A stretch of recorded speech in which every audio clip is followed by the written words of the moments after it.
The Spotlight brought to you by Beacon Plumbing. Good evening and welcome to the Spotlight. Thanks for joining us. Tonight, I'm David Rose, and we begin with a return to Aurora Avenue. There's been a whirlwind of head-spinning, headline-grabbing stories this week centered on the street that's synonymous with the sex trade in Seattle.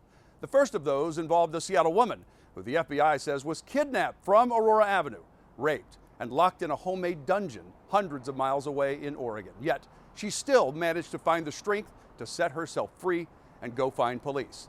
Now the FBI is asking for your help to find out if there are any more victims. The Spotlight's AJ Janavel tells us this case shocked even seasoned sex crime investigators. Investigators are linking Zuberi to 4 other sexual assaults in 4 other states. They say if it wasn't for this victim who was able to break out of the cinder block cell, he would still be out there. Some cases alarm even the most seasoned investigators. Wednesday, members of the Oregon FBI, local police, and the Attorney General's office discussed the terrifying details of a kidnapping in Seattle that crossed state lines. The disturbing evidence uncovered to date points to an individual's ongoing and escalating pattern of violence targeting women in multiple states throughout the country. Investigators say 29-year-old Nagasi Zuberi drove about 7 hours north from his home to Seattle, Washington. On Aurora Avenue, documents say Zuberi picked up a woman for sex, then pretended to be a cop, pointing a taser at the victim and kidnapping her. Along the 460-mile drive back to his home in Klamath Falls, Oregon, documents say Zuberi raped the woman. Investigators describe Zuberi's home like something out of a horror movie. They discovered a makeshift cinder block cell with a metal door and a singular light bulb above for light. These are pictures of that cell. Investigators say in the face of a nightmare, somehow the victim found strength to fight back. She realized that she needed to get out of that residence because her life was in danger, and she took the substantial steps to force her way out of that cell, and then she ran out into public, flagged down the first vehicle she could find, and then she was taken to safety. Then 911 was called. At the home, police found evidence, including this note, seemingly showing the detailed plans for this crime. Reading, Operation Takeover, leave phone at home. Make sure they don't have a bunch of people in their life. You don't want an investigation. Once Zuberi realized the victim had escaped, it appears he fled with his family, making it all the way to Reno, Nevada, more than 250 miles from his home, where police caught up to him in a Walmart parking lot the next day. Following a 45-minute standoff, police arrested Zuberi. He faces 1 count of interstate kidnapping. That charge carries with it a maximum sentence of up to life in federal prison. The victim, if she didn't do what she did, we wouldn't be here today, and Mrs. Zuberi would not be in custody. Investigators would not say what, if any, connection Zuberi's wife has to this case. As of right now, though, Zuberi is the only one facing a charge. Investigators say they're most concerned with the possibility of other victims out there. They say that Zuberi has lived in about 10 different states over the last few years. They ask anyone with information to contact them. We have information on how to reach out to the FBI on fox13seattle.com. A collection of the crime scene photos, the full FBI news conference, and the link to the FBI's website for tips, all posted now on our website, fox13seattle.com. Meantime, a suspect in a different human trafficking case we've been following appeared in court this week. 19-year-old Tariq Malam is charged with promoting prostitution and unlawful possession of a firearm. He and a 17-year-old suspect are accused of holding an 18-year-old woman against her will. Police say the victim was told she could make a lot of money dancing during Major League Baseball's All-Star Week, but instead, she was trafficked for sex every day along Aurora Avenue. As prosecutors move forward on both of these cases, the city of Seattle is making efforts to minimize the amount of prostitution happening on Aurora. As of Thursday, there were noticeably fewer women working there. But is that enough to solve the chronic issue of sex trafficking in Seattle, or is it just pushing it out of view? The Spotlight's Nikki Torres breaks down the reality for women trying to leave the world of the sex trade, but cannot, much of which is out of their control. Driving up and down Aurora Avenue in Seattle, it does not take long before you understand what gives this stretch of the city a poor notoriety of sex workers. What you can't see from your car window peering into the lives of these prostitutes is why they're there. People don't know people don't know. They don't know where these women came from. They don't understand the challenges that they face before they even entered the life. A lot of women have come from horrible family upbringings where it's actually, they found it's better for them on the streets than where they grew up. Elizabeth Halendi is the executive director for Aurora Commons. It's a community resource for people looking for a safe and judgment-free place to find help. She tells us the bigger issue Seattle has on its plate is not convincing women to leave a life of prostitution. It is finding them a place to go once they decide to walk away. You can hear skewed information from people who are saying there was a sweep and only half of them wanted housing. We deal with about 20 to 30 people per day coming into Aurora Commons asking for support with housing. That is thousands of people each year they want to help, but can't, all because there is not enough shelter space. You would think that we all see the same thing happening on Aurora. You would think that an organization that's been here for 10 years, that we can go out there and say, if anyone needs help, we can get you off the streets right away. It's not true. Halendi says women sometimes have to wait up to 1 month for a place to stay. And at that point, if they're actually fleeing violence, if they're actually fleeing someone they're scared of, that's too long. Halendi tells us if we want to make a difference, the community has to be honest about what's really happening on Aurora. There's so much complex trauma that happens when you're trafficked that it is really challenging for women to get out of it once they get into that cycle of trauma and abuse. She says until the city creates an emergency receiving center in North Seattle for women working on Aurora who decide to leave the sex trade, the cycle won't end. Aurora Avenue has long been in the spotlight for all the wrong reasons. Just take a drive to Shoreline and back and it feels like you're in the middle of an open-air strip club. But underneath the spectacle is addiction, violence, and crime, making it one of our area's meanest streets. On average, cops say 300 people buy sex there every day. Welcome to the Wild West. I mean, this is insane. Dutton Clark is the owner of Stereo Warehouse on Aurora Avenue. He says there's always been prostitution, but not like it is now.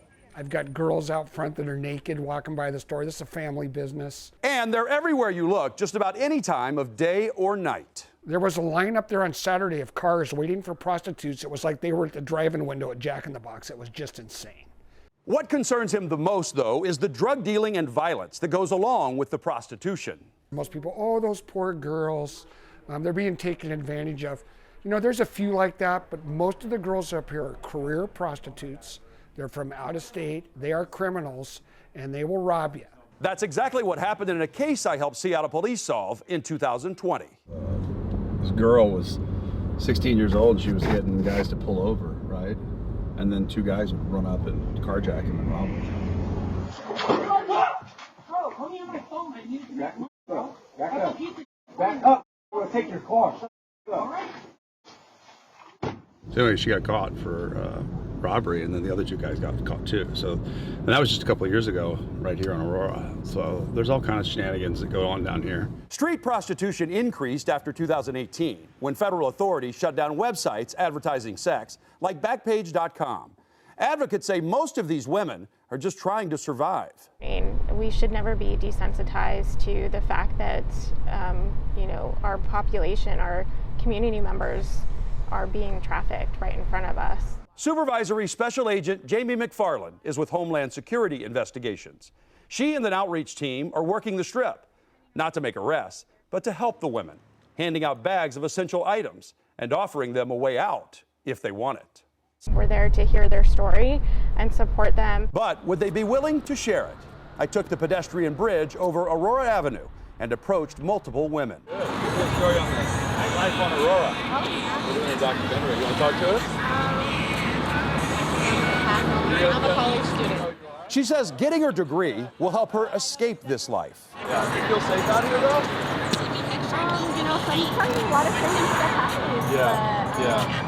Most of the times, in the morning, it's pretty chill. At nighttime, it's really good. Many of the women seemed afraid, not of our camera, but that somebody might see them talking to us. One agreed to share her story, but said she needed to make a phone call first. Whoever she talked to told her no. I think there are women who are trafficked, who are heavily controlled, and don't have a lot of freedom. Dr. Shirisha Danareddy is a professor of medicine at Harborview Medical Center and co-founder of the She Clinic at Aurora Commons. This is not something that they chose to do. This is something that they have to do, they feel they have to do for survival. The clinic provides a safe place for the women to get medical services. And when we first started She Clinic in 2018, heroin was really the primary drug, and many of the women were injecting heroin. Now, she says, most have switched to smoking the blues. When you use fentanyl, you can crash and be very vulnerable if you're outside, to be raped, to be assaulted, and it is a constant fear. Dr. Danareddy says almost all of the women they serve have had trauma, rape, abuse. Many of them have lived lives that we cannot even imagine and have survived. Rather than judge them, she wants communities to work together to try to improve their lives. People should see them as human. That's a basic thing that when you drive by, I think there's a tendency to be really negative about those women, as if it's a choice for them, as if they all are beyond hope, and that's not the case at all. We tell our friends and our customers not to come down here after dark. Dutton Clark takes a harder view. And this is ridiculous. There's sometimes 20, 30 girls out here wearing clothes that are not for walking down Aurora with families driving by. He says his insurance company doubled his costs because he's in a high crime area. And I couldn't argue with him, because guess what? We are in a high crime area. His solution? Legalize it, tax it, and regulate it. Wake up, city council. You know, get on it. This is about the people that pay their taxes. It's not trying to protect these people that are criminals. Dr. Danareddy says there is a program for women who want out of the life. It's called REST, which stands for Real Escape from the Sex Trade. It's a residential facility where survivors can rest and get treatment. Just go to iwantrest.com. Turning now to brand new body camera video from Seattle police showing the dramatic efforts that went into saving multiple victims shot near a Safeway last Friday night. Police believe 2 people opened fire, and as of yet, neither of them have been caught. People who live near the Rainier Beach neighborhood are still on edge, not just because those shooters are still on the loose, but because there have been more shots fired in that community in just the past few days. Spotlight's Jennifer Dowling has the latest from police on the gun violence in that part of the city. Since Friday, there have been at least 2 other shootings. Police say the guns they are recovering in some of these cases are getting more dangerous, with the weapons modified to inflict maximum damage. Roll him on his side. Newly released video shows the chaos following a mass shooting near a Rainier Beach Safeway store. Oh, that's the hurt arm.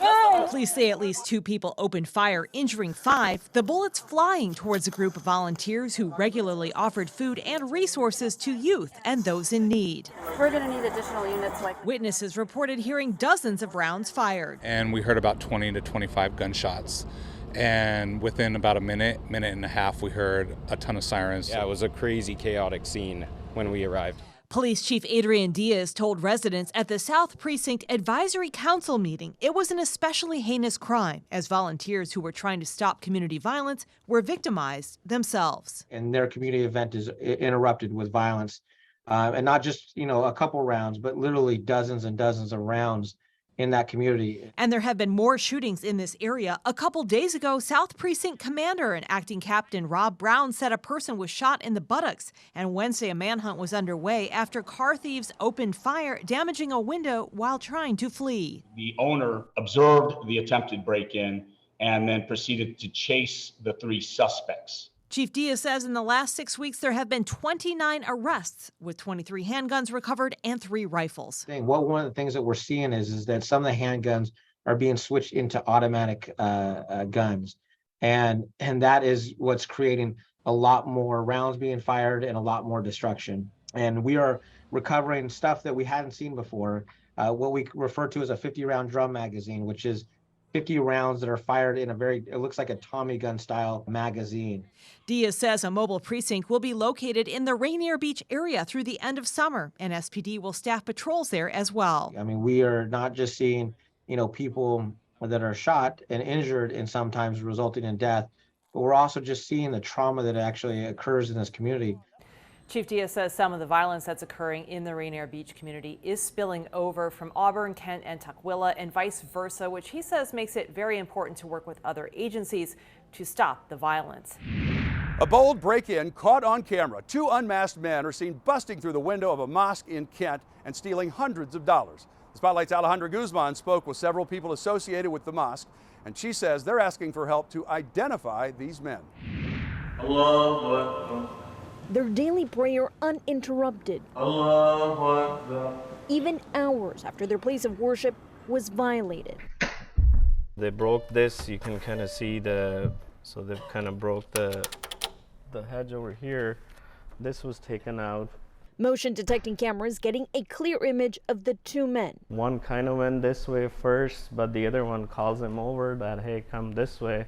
Darting for the community's donation boxes. These two right here are specifically for the needy people. The unmasked men bust through the office, making off with at least $300 among other valuables, according to the Islamic Center's treasurer, Mohammed Nazir. These boxes here then are accessed from the back. So these were kind of broken into, and padlocks and all that was kind of broken, and that's where they took the cash from. The men are first picked up on surveillance cameras walking outside the sanctuary Saturday around 4:20 p.m. before reportedly breaking in. Alarmed, confused, and concerned, afraid, scared. They could have some weapons. A woman was actually on the other side of the mosque when community members say she saw movement on the cameras but thought it was a custodial crew. Could have been a worse situation. It's really jarring for the community. The Council on American Islamic Relations of Washington says during a 5-month span in 2021 through 2022, several mosques in the state were targeted by either hate, vandalism, or burglaries. Anything that seems to work as a target for individuals is basically fair game now, and that really speaks to a sense of just sort of spiritual bankruptcy of this type of crime.